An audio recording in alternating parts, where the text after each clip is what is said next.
Conhecendo as igrejas reformadas do Brasil, eu fico especialmente impressionado com o zelo dos irmãos, o zelo pela fé reformada.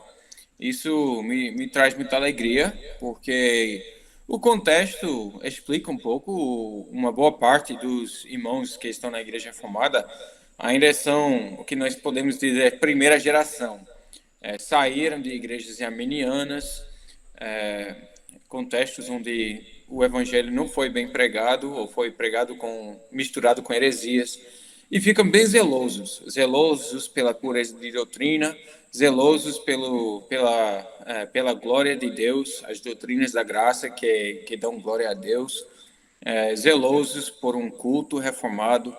Eu fico muito feliz, realmente encorajado, e uma bênção para as igrejas reformadas canadenses que apoiam as missões no Brasil, testemunhar esse zelo, esse ânimo.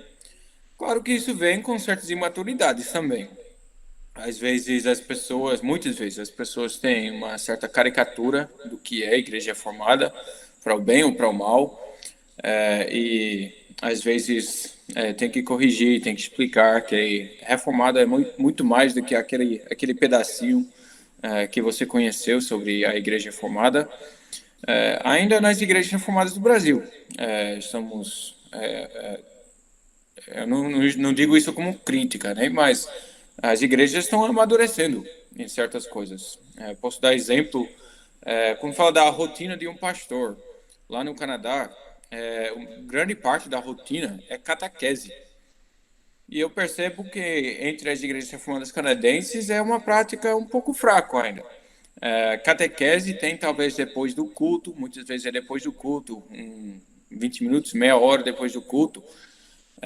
Enquanto o costume que eu conheço, o que eu realmente gostaria de ver aqui, tem catequese durante a semana, às vezes uma terça ou quarta-feira à noite, e 4 horas de catequese. Vários séries, começando com 12 anos de idade, às vezes ainda mais novo, continuando até 18 ou ainda alguns cursos depois, até 20.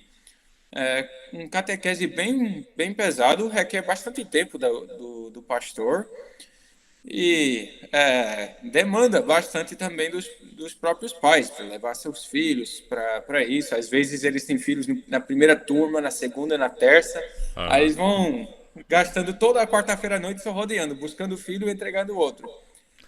Mas é um senso de compromisso, que isso faz parte de viver realmente como igreja reformada.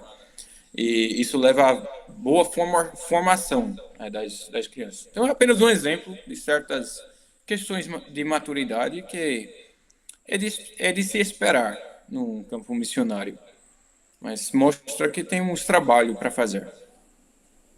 Muito bem.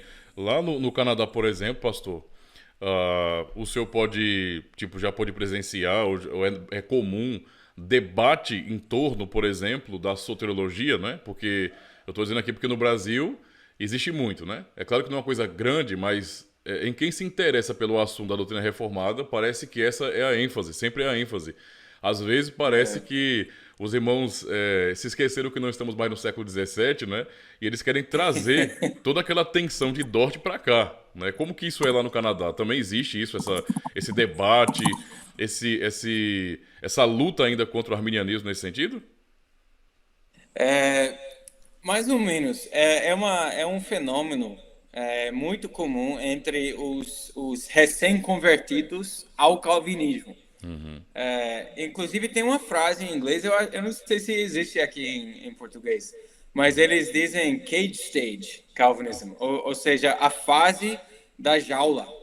Ah, É, a pessoa se converte, aí ele está lá na jaula fazendo boxe com todo mundo.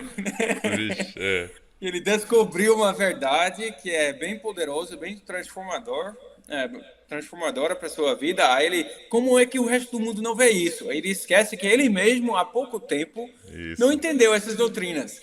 Aí fica debatendo, fica brigando. Como é que você não entende isso? E ele mesmo acabou de sair dessa escuridão, né? Dessa confusão de doutrina. Então é uma fase, eu acho. É mais uma fase bem zeloso, nesse sentido é muito positivo, bem zeloso, mas às vezes sem paciência e sem proporção, como se fosse a única coisa que importa são as cinco pontos de calvinismo e esquece que existe muito mais, não somente na vida reformada, mas na vida cristã. As igrejas que são recém-convertidas ao calvinismo, às vezes são reformadas primeiro e cristãs segundo. E não deveria ser assim. Né? Nossa prioridade sempre devemos nos manter cristãos primeiro, reformados segundo. Não estou desprezando, né, a nossa herança reformada, mas o que nos define não é o que somos contra, né?